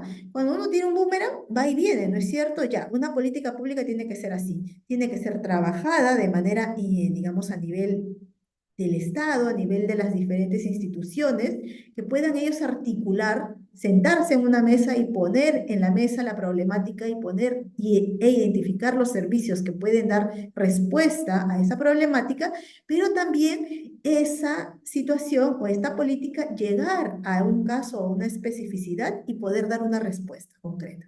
Entonces, cuando hablamos de políticas públicas, por ejemplo, con enfoque de género, lo que estamos tratando de trabajar es en poder identificar la situación específica, digámoslo así, escalarla, para que la respuesta pueda ser de una manera coherente y articulada a nivel de las diferentes instituciones involucradas. En el caso de la violencia contra las mujeres integrantes del grupo familiar, como bien lo decía Andrea, la Política Nacional de Igualdad de Género establece en un apartado específico el trabajar para su erradicación. Y como decíamos también al comienzo, no pensemos que esta política está solo para las mujeres, sino más bien recordemos que también existe un elemento importantísimo vinculado a lo que es la resocialización en el caso de las personas agresoras, que tiene que ver con la visión que nosotros llamamos ecológica de la violencia. Cuando uno piensa en la violencia de género y piensa como que es un hecho aislado, ahí creo que ya estamos perdiendo mucho en el trabajo que realizamos. ¿Por qué? Porque la violencia de género, la violencia contra las mujeres integrantes del grupo familiar, es un problema o es un fenómeno cultural que está muy presente a nivel de la región. Recuerden ustedes las tasas de incidencia de estos casos a nivel de la región. Somos el cuarto país, en el 2020 éramos el cuarto país con esta problemática y nuestro trabajo cuando hacemos una política pública es reconocer la naturaleza de esta problemática y plantear una solución. Entonces, la Política Nacional de Igualdad de Género busca identificar la problemática, reconoce que hay un sujeto o una persona que es, digámoslo de esta manera, principalmente la más afectada, que es ciertamente somos las mujeres, pero también reconoce que se tiene que trabajar de manera articulada no solamente con las mujeres que son víctimas de violencia, sino también con aquellas personas agresoras. Y vamos a ver que también hay elementos, como ya lo habían indicado, vinculados a los servicios. ¿Qué servicios se tienen que garantizar para poder reducir o prevenir la violencia, o también cuando ésta se realiza, poder erradicarla o sancionarla adecuadamente? Y ahí es donde entran las diferentes entidades del Estado. Por ejemplo, el Ministerio de Salud brindando servicios de atención en temas de violencia. Por ejemplo, el Poder Judicial que trabaja en temas de sanción cuando hay situaciones de violencia, pero también medidas de prevención que desarrollan, por ejemplo, el Ministerio de la Mujer y Poblaciones Vulnerables, como este ejemplo que nos daba Andrea de Hombres por la Igualdad, que es un trabajo muy importante que viene estableciendo también una pauta clara respecto a la necesidad de trabajar en nuevas masculinidades. ¿Qué significa esto? Que muchos hombres han sido socializados, digamos, bajo una figura bastante patriarcal y machista, que les exige muchas veces a ellos muestras de hombría.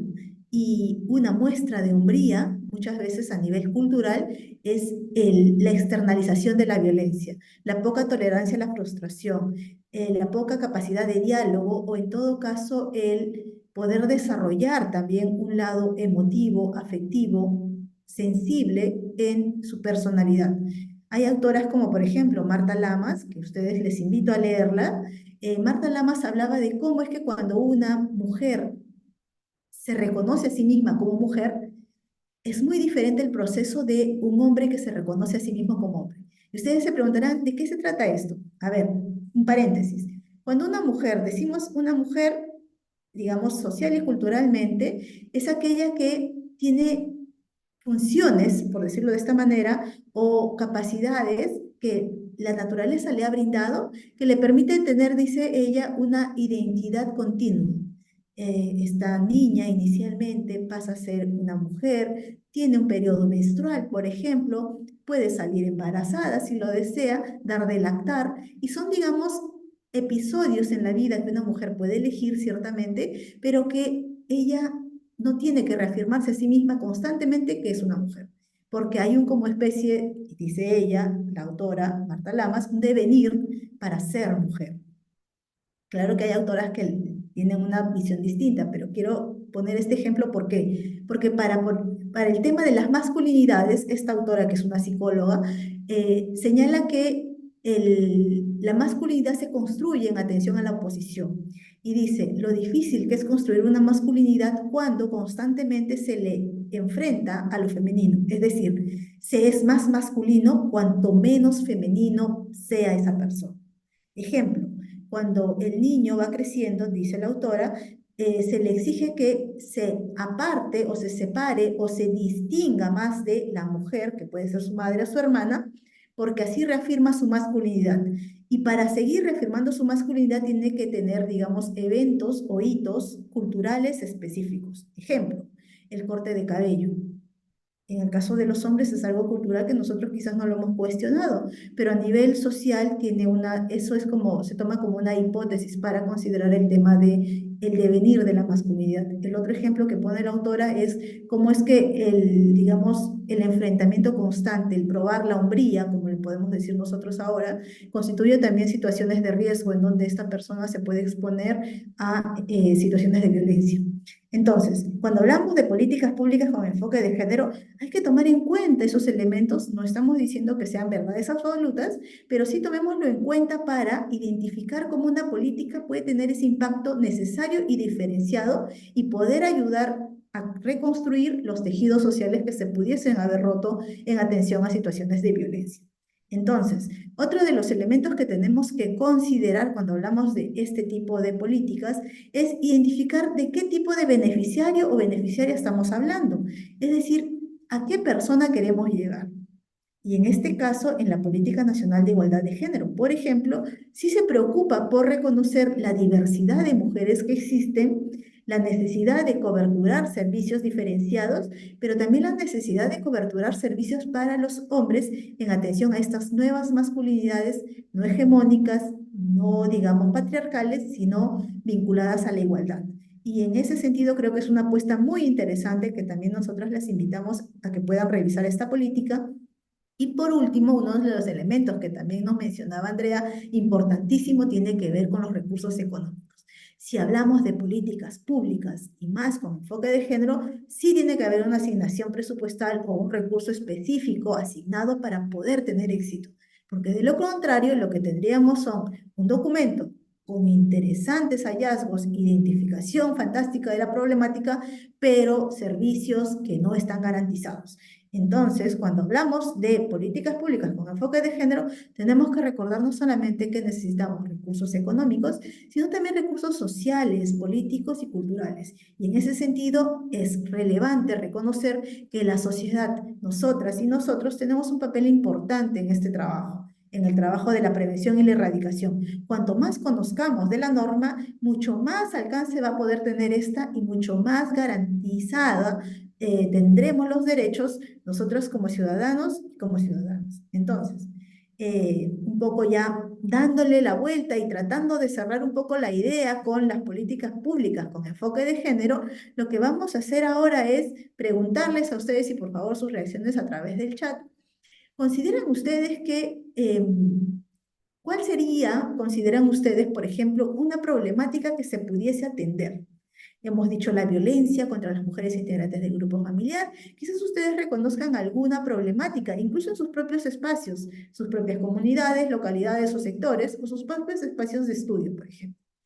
Ahora, esa problemática que ustedes pueden ir identificando requerirá también la identificación del sujeto o la persona que va a tener que ser, digamos, beneficiaria de este servicio o la que está involucrada o la que requiere protección por una situación, digamos, de desventaja.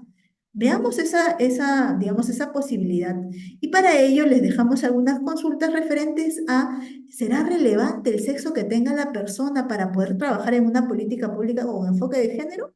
¿Será importante conocer quizás la edad promedio que pueda tener esta población? Si se cuenta o no se cuenta con recursos, qué servicios tiene a su alcance, si la autonomía, entendiendo esta como la autonomía física, económica, sexual, es relevante o no, o también, por ejemplo, si estas personas pueden ejercer su derecho en plenitud o requieran algún tipo de medida afirmativa, por ejemplo. ¿Y cómo es que, por ejemplo, estas personas también van a requerir de alguna u otra medida de lo que nosotros conocemos como digamos, cuando hablamos de las medidas afirmativas, cómo es que se requerirán también realizar algunos ajustes que para algunos podría ser, pero eso es una desigualdad porque le estás dando un beneficio a un grupo y no lo estás generalizando para todos.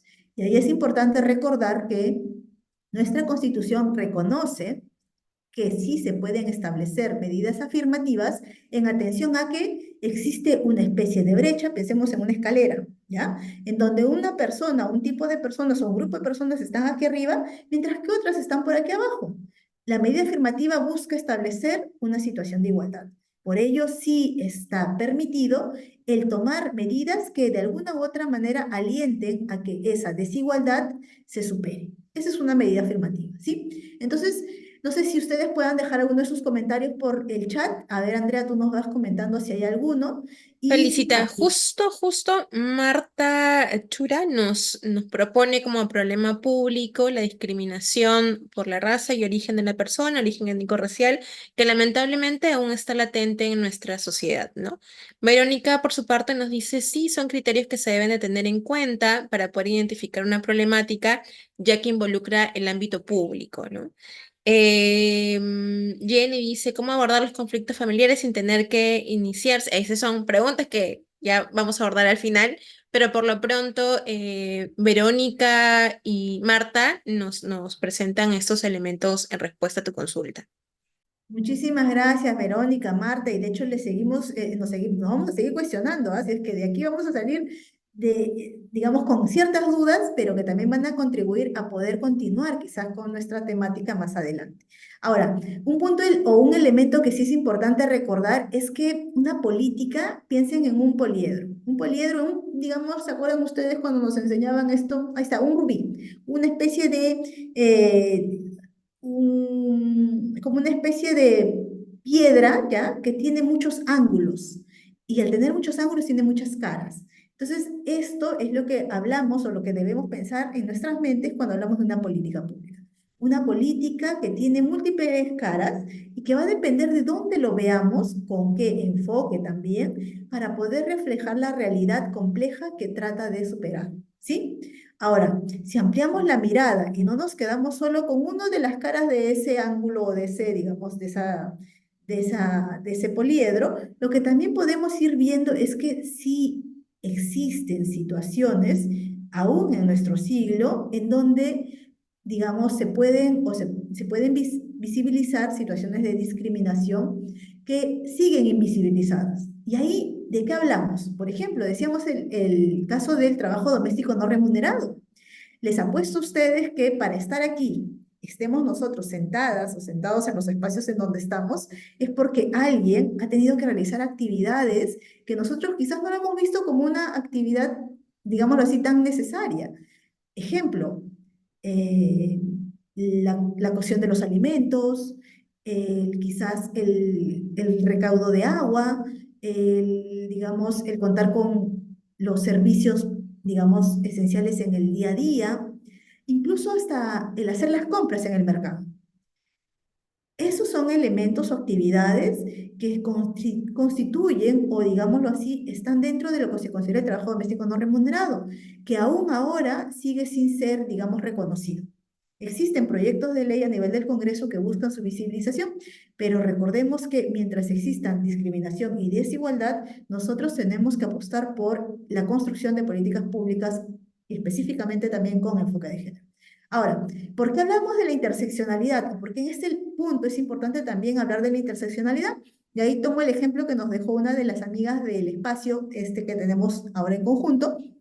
Por ejemplo, un tema de violencia contra las mujeres integrantes del grupo familiar. ¿Será la misma experiencia, una situación de violencia en una persona afrodescendiente, quizás quechua hablante, que tenga, digamos, que no tenga quizás acceso a las tecnologías de la información con la que contamos nosotros? Posiblemente sí, y ella requiera una atención, o esta persona requiere una atención especializada porque hay condiciones que hay que superar y que eso, pensémoslo como si fuera una especie de mochila. Esas situaciones de discriminación o desventajas se van sumando en esa mochila y hacen esa carga más pesada. Por ello es que hablamos del enfoque de interseccionalidad como un enfoque importante también para reflexionar sobre estas otras formas de discriminación y dominación que se suman a las desigualdades que ya podemos ir identificando. Ahora, recordemos también que las situaciones de vulnerabilidad no solamente se dan por ejemplo, ser mujer o tener determinada edad, sino también se dan situaciones de vulnerabilidad en atención a el acceso a los servicios. Muchas veces los servicios están pensados para un tipo de población que no somos todas las personas. Por ejemplo, yo les pregunto a ustedes, si nosotros fuésemos personas quechohablantes y solo hablásemos el quechua, yo les pregunto a ustedes, ¿en cuántos servicios pudiésemos entrar si solo fuésemos quechohablantes? ¿Ustedes identifican orientaciones en idioma quechua, por ejemplo, en servicios públicos? Muy posiblemente no. Hemos visto sí que hay, digamos, como que cartillas en tema de lenguaje braille para poder identificar algunos servicios, pero aún nos falta trabajar en la identificación de muchas otras necesidades vinculadas a las situaciones de vulnerabilidad. Y cuando hablamos de situaciones de vulnerabilidad, no pensemos en que la persona nace vulnerable per se, sino que pensemos que socialmente aún existen muchas brechas que tienen que ser trabajadas porque la vulnerabilidad muchas veces es social, ¿sí? Bueno, queríamos dejar esta lámina también como un ejemplo para seguir trabajando, seguir repensando ya en, digamos, la incorporación propiamente del enfoque interseccional y de género cuando hacemos o trabajamos en políticas públicas. Y por último, ya sabemos que estamos con el tiempo y eso es algo siempre que nos apremia, pero sí es importante también recordar que a nivel de la población LGBTIQ tenemos una serie de documentos normativos vinculados a la garantización de sus derechos. Es decir, nosotros tenemos como sociedad compromisos orientados a poder garantizar y respetar los derechos de la población en su diversidad. Y en ese sentido, nosotras y nosotros tenemos que trabajar también por la erradicación, por ejemplo, de la violencia homofóbica, la erradicación de los tratos crueles, inhumanos o degradantes o de las situaciones de tortura. Recuerden ustedes que una de las sentencias de la Corte Interamericana de Derechos Humanos en la que llama la atención a nuestro país, el Estado peruano, respecto al caso Azul, que es el caso de una persona LGBTIQ+, que fue que fue sujeta de vulneración de sus derechos y que aun cuando realizó las denuncias, estas no se tomaron en cuenta. Y ello ameritó que nuestro país tuviese digamos, una sentencia en la que se le exhortaba y se le exige también que garantice los derechos de la población LGBTIQ+. Esa y otras sentencias más, de hecho, también las vamos a poder ir pasando a nivel de la bibliografía. Bueno, no quisiera terminar sin antes recordar que las políticas públicas, también pensadas para la población LGBTQ+, está orientada también a poder identificar a través de una ruta metodológica estos trabajos diagnósticos, estos encuentros o estas mesas de trabajo para recopilar información que es muy relevante cuando trabajamos en las políticas públicas, estas fichas de caracterización que nos van a poder dar ese dato específico, importante, que lo recogemos incluso de las personas que lideran a estas poblaciones y son personas representativas. La identificación de las necesidades y las problemáticas es un elemento que tenemos que tomar en cuenta, así como una revisión documental respecto a los antecedentes y también contar con una información estadística. Ciertamente, la falta de información estadística constituye incluso digamos, un incumplimiento respecto a los acuerdos internacionales, porque los acuerdos establecen que para trabajar y erradicar todo tipo de violencia, el Estado se tiene que comprometer con la elaboración de estadística o con la elaboración, digamos, de información, aunque sea administrativa, de corte administrativo, respecto a la provisión de servicios a determinadas poblaciones diferenciadas, incluso no solamente por sexo, sino también, por ejemplo, por pertenencia étnica o por identidad de género para algunas de las poblaciones. No queremos terminar el espacio sin antes agradecer, y de hecho yo también había apuntado algunas dudas, Andrea, respecto a esta diferencia entre violencia familiar y conflicto. Sí es interesante recordar que cuando hablamos de violencia familiar estamos hablando de estas violencias que la 30364 ya reconoce: violencia física, psicológica, económica, patrimonial, violencia sexual. E incluso ahora, si ustedes revisan, por ejemplo, la doctrina y la jurisprudencia o también la dogmática, se viene incluso hablando de la violencia simbólica o la violencia, digamos, en espacios más sociales, pero que tiene una repercusión, que es seguir reforzando situaciones de discriminación, prejuicios contra determinadas poblaciones. Cuando hablamos de la violencia familiar, recuerden que el enfoque, ¿en dónde está? En la familia. Por eso es que la 30364 es tan importante, porque ahora comienza a hablar de los integrantes del grupo familiar, no solamente de la familia como una institución, que es importante reconocerla, sino de las personas que integran esta institución tan importante. Por otro lado, nos preguntaban si el abandono del hogar constituye una forma de violencia. A ver, recuerden ustedes que por derecho de familia sabemos que cuando uno conforma una familia, y no necesariamente tiene que haberse casado, porque también se conforma una familia con uniones de hecho, hay deberes, así como hay derechos, hay deberes, y uno de los deberes es la mutua asistencia. Cuando hay un abandono de ese compromiso de brindar la mutua asistencia, esa constituye una forma de violencia. Vamos a ver en qué medida, qué tipo de violencia podría constituir, pero de que constituye un tipo de violencia, claro que sí, porque miren, una persona cuando se va deja de proveer económicamente. Eso podría constituir violencia económica. O, por ejemplo, cambia el registro de la propiedad a título solo personal. Eso podría constituir un ejemplo de violencia patrimonial. O, por ejemplo, al retirarse del hogar genera situaciones de, digamos, de angustia, dolor a la familia, y eso podría constituir situaciones de violencia psicológica. Entonces, ustedes mismos y ustedes mismas podrán darse cuenta de que ahora con la 30364 podemos tener un marco o un paraguas mucho más extenso para poder garantizar situaciones de, poder garantizar el ejercicio de vivir una vida libre de violencia, pero también garantizar los derechos fundamentales de las personas, sean hombres, sean mujeres, en diferentes ciclos de vida, y de eso se trata digamos, este espacio también de aprendizaje. Bueno, Andrea, yo te dejo ya con las conclusiones. Muchísimas gracias. Si hubiera Feli, hay algunas preguntas más.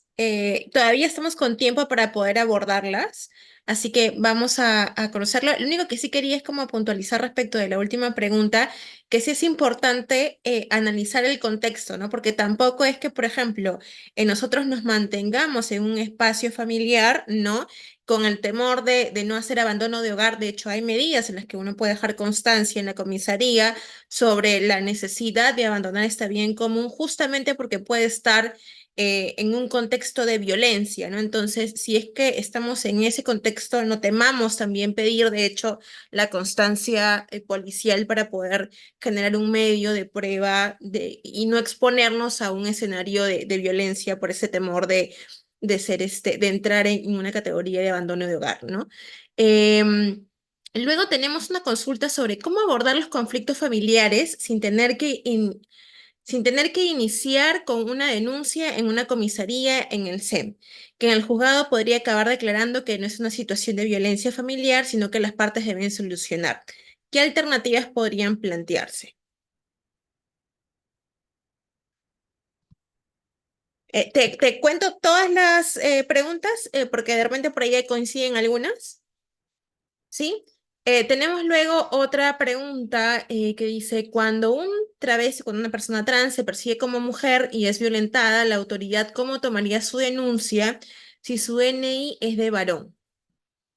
Luego, José Luis Requena nos comenta que efectivamente es necesario que se establezcan políticas para la participación de los hombres que se reconocen como violentos y los que denuncian hechos de violencia para que puedan recuperarse y vivir en armonía y que puedan reinsertarse en la sociedad, ¿no?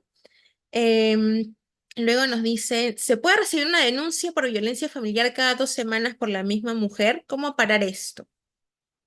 Luego, en la zona de Loreto, por las comunidades nativas, los varones tienen autoridad sobre las mujeres. Ese es un comentario justamente de lo que tú hacías sobre la necesidad de insertar el enfoque interseccional, intercultural, de manera conjunta y de derechos humanos, reconociendo la diversidad. Efectivamente, Walter, hay que hacer este detenimiento. Inclusive un elemento que me parece importante indicar es que el diseño de la Política Nacional de Igualdad de Género fue un proceso participativo en la que se convocó a diferentes representantes de la sociedad civil y la academia para poder recoger las necesidades diferenciadas de población diversa, ¿no?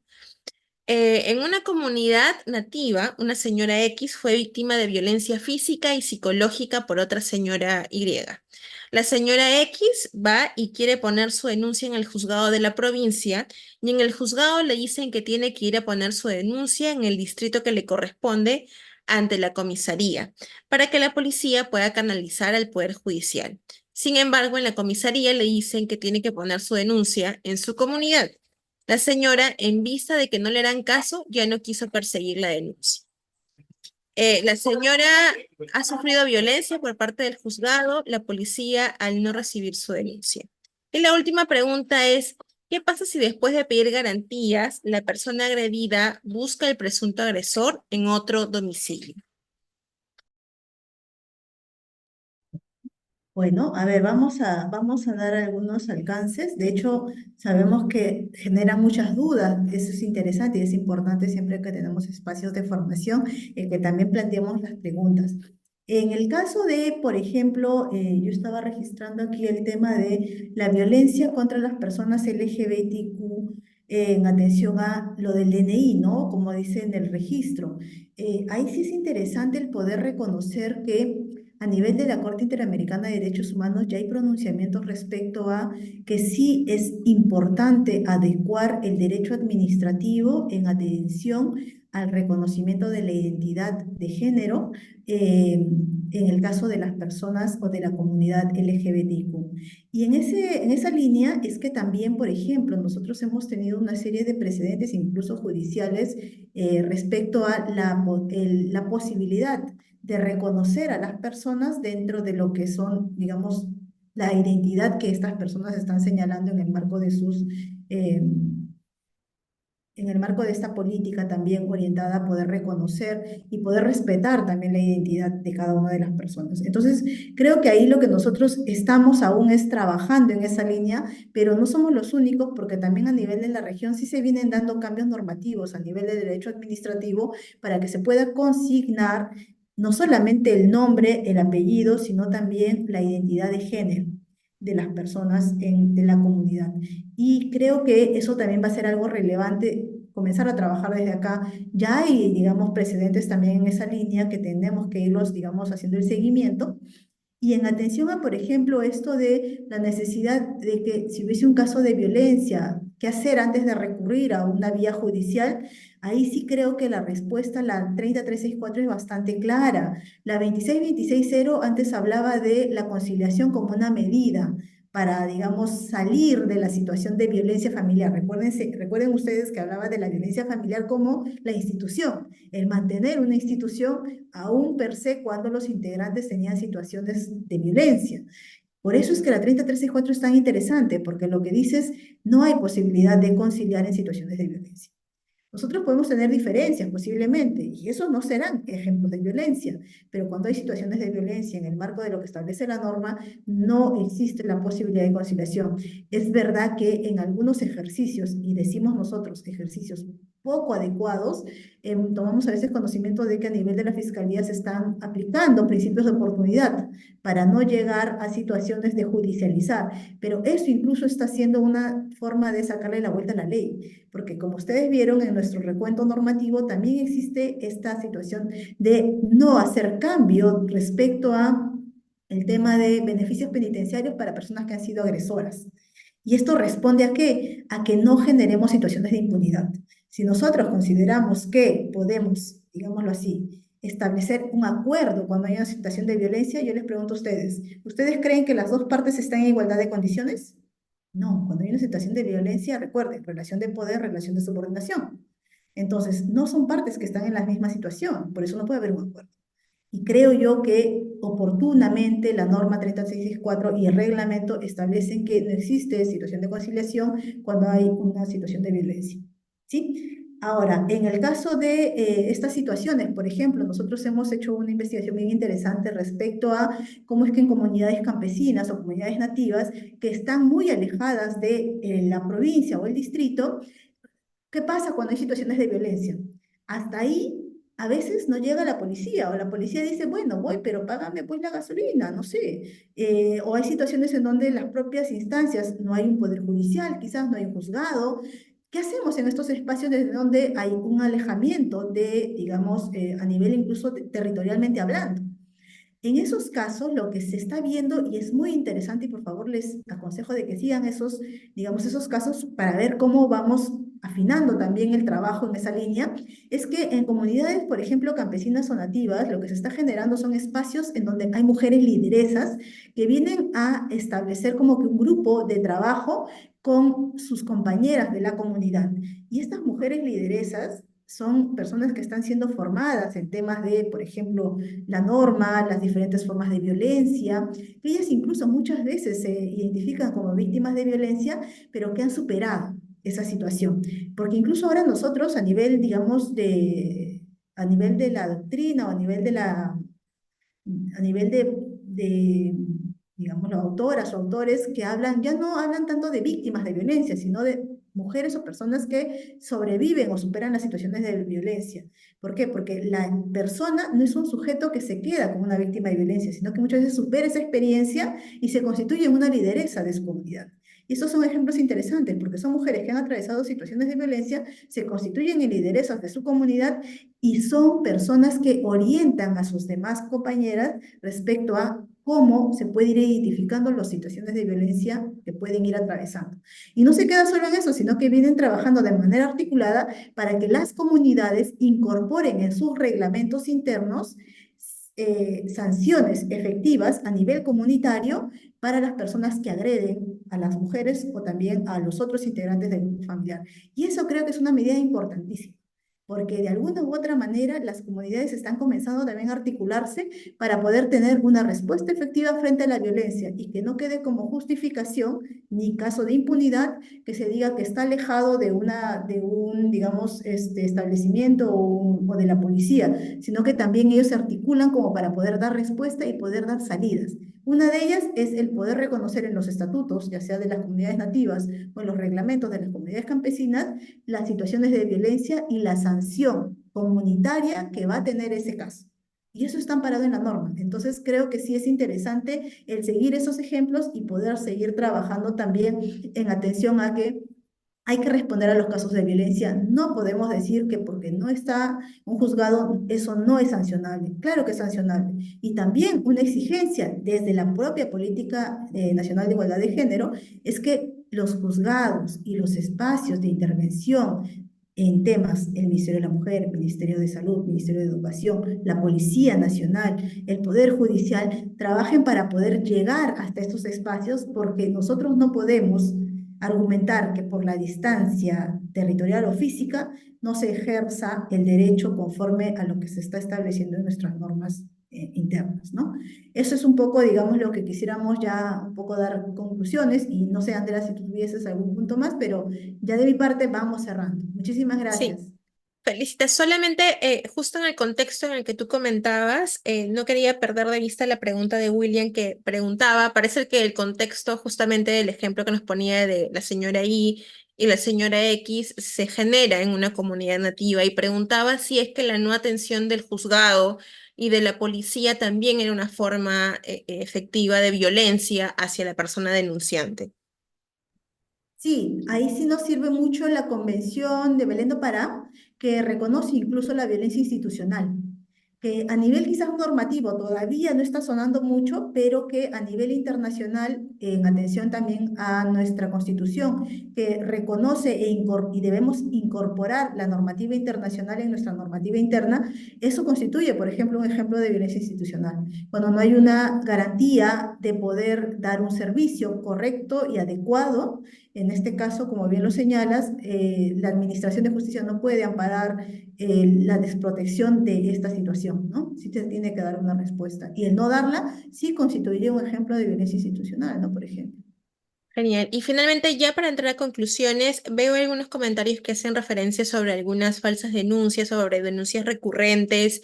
Solamente quería redondear e indicar de que hay que recordar que el procedimiento está amparado además en peritajes, ¿no? Que de hecho hacen una evaluación sobre los impactos de la violencia que aduce la persona que denuncia.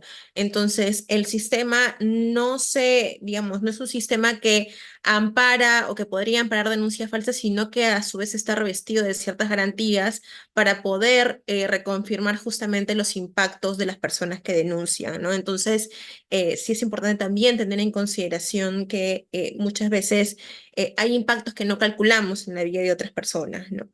Y solamente eso. Entramos ya a conclusiones y recomendaciones por el tiempo.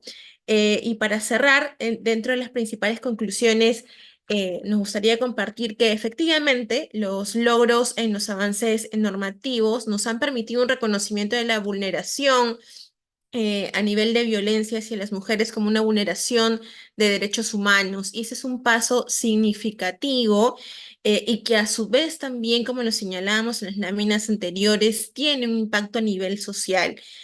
La violencia hacia las mujeres, particularmente nos seguimos a ello porque como bien señaló Félix, somos el principal grupo afectado, pero en general la violencia hacia las mujeres y los integrantes del grupo familiar es un problema público, como ya lo hemos visto, que también es atendible por la política, por las diferentes interacciones o acciones desde el Estado y que supone violaciones de derechos humanos por sus implicancias en la vida personal, pero también por su repercusión a nivel social, sin duda alguna. Actualmente hemos avanzado con la definición de la violencia contra las mujeres y obviamente en su tipificación. Hemos visto avances normativos, por ejemplo, con las regulaciones sobre acoso cibernético, acoso, hostigamiento, cómo las normas se van adecuando también en el tiempo a estas nuevas formas de ejercer violencias. Y en este camino vamos reduciendo también la posibilidad de una interpretación subjetiva, justamente porque reconocemos, y lo veíamos en la política nacional de igualdad de género, que a nivel social todavía hay patrones socioculturales que mantenemos y que obviamente inclusive las personas que trabajan en el Estado, que trabajan en el sistema de justicia, pueden estar de hecho también, digamos, permeadas de estos patrones en los que hemos normalizado ciertos conocimientos. Entonces, la tipificación nos ayuda justamente a poder eliminar estos espacios de interpretación subjetiva y tener una aplicación mucho más objetiva y sin generaciones de dudas significativas, ¿no? La violencia contra las mujeres se basa en un orden de género. Esto quiere decir que las mujeres son víctimas de violencia en razón a su pertenencia al sexo femenino y justamente este es el factor de riesgo, ¿no? Cómo se manifiesta esta relación de poder. Em, Existe un desconocimiento aún sobre las problemáticas de poblaciones diversas en general, particularmente de la población LGTBIQ+, por ejemplo, como las preguntas que nos hacían sobre, ¿tiene derecho de ir a denunciar? Sí, no, el DNI, no, si es que de repente es un elemento de vulnerabilidad, existen todavía necesidades y como bien lo relevaba Felicita, es importante, por lo tanto, generar información estadística. Actualmente se viene fortaleciendo, por ejemplo, los SEMS con la implementación de registros administrativos que integran ya elementos como orientación sexual, identidad de género, para poder relevar justamente estas necesidades diferenciadas y estas también violencias significativas en la vida de la población LGTBIQ+. ¿No? Entre los principales problemas se identifica la violación de la privacidad, la discriminación, el riesgo de ser detenidas, perseguidas, encarceladas, ¿no? Y la obtención de reconocimiento jurídico de su género, que era lo que conversábamos. Existe invisibilidad estadística de los grupos más vulnerables y la carencia de caracterización e identificación de estas personas, que era lo que les comentábamos. Es un proceso que viene siendo impulsada por la política, la generación justamente de registros administrativos, de investigaciones, de data diferenciada, desagregada, que nos permita conocer las principales necesidades y las principales vulnerabilidades, ¿no? Un ejemplo que ponía, por ejemplo, felicitar a las personas con algún tipo de discapacidad, las personas adultas mayores, las personas afrodescendientes y cómo cada una de ellas, por ejemplo, está también digamos, en una plataforma de violencias significativas acorde a la población a la que pertenecen. Feli, te dejo con la última lámina de conclusiones y recomendaciones para cerrar. Bueno, muchísimas gracias. Ahora ya cerrando la presentación, agradeciendo el tiempo y de hecho el espacio a Audiápolis para poder continuar con esta importante presentación, queremos simplemente relevar, ¿no? Que en términos de violencia, acuérdense que el diseño también de una política criminal no es suficiente. Siempre hay que trabajar incorporando el enfoque de género para poder reducir efectivamente la violencia contra las mujeres e integrantes del grupo familiar. Recordemos también que es muy importante y relevante el que las víctimas puedan acceder a una adecuada administración de justicia y también lo que tiene que ver con la reparación o restitución de los derechos. No olvidemos que es relevante contar también con asesorías garantizadas para que puedan conocer los alcances de su derecho, la necesidad de que se cuenten con estas oficinas a nivel administrativo es muy importante. Sabemos que el MIJUS está trabajando en esta línea, pero esperamos que se pueda ampliar aún más porque a veces no se dan abasto por el tema de los casos que vienen, ¿no? Bueno, y lo que tenemos también que considerar es que digamos, la propia estructura del Estado tiene que responder y tiene que trabajar de manera articulada para poder dar cuenta no solamente de la atención, la recuperación integral de las personas que son víctimas de violencia, sino también tiene que estar acorde a las normativas internacionales que cada vez se vienen, digamos, perfeccionando. Y por último, el promover, digamos, o garantizar también los ejercicios de los derechos civiles, políticos, culturales y económicos, por ejemplo, de la población de la comunidad LGBTIQ o de las mujeres en su diversidad, constituye una obligación internacional. Por ende, el acceder a servicios, a bienes, que el Estado garantice es necesario para poder superar las situaciones de discriminación. Y el reconocimiento, recuerden, y la garantía o restitución de un derecho constituye también un espacio o un fin orientado a poder garantizar una vida libre de violencia y discriminación para todas las personas. ¿Sí? Bueno, nada más. Terminamos ya con esto. No sé, Reader, si tenemos ya cerrando un poco la sesión, agradeciéndoles nuevamente y la paciencia de nuestras queridas y nuestros queridos acompañantes en este espacio. Muchísimas gracias.